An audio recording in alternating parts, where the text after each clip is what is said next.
Having been in various different cybersecurity roles in my early career, I'll be sharing with you the top 4 entry-level roles in cybersecurity.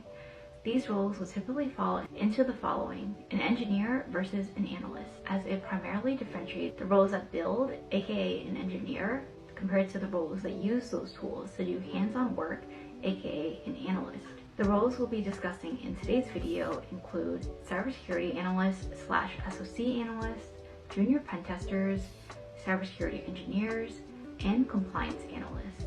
Entry-level analysts may collaborate with more senior or specialized cybersecurity roles to implement security policies and procedures, conduct security assessments, and help maintain security tools and technologies.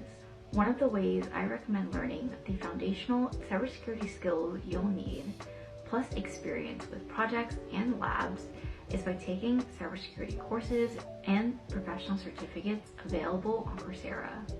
Coursera provides access to a variety of professional certificate programs, team training, and short courses to help learners explore different areas in cybersecurity and beyond.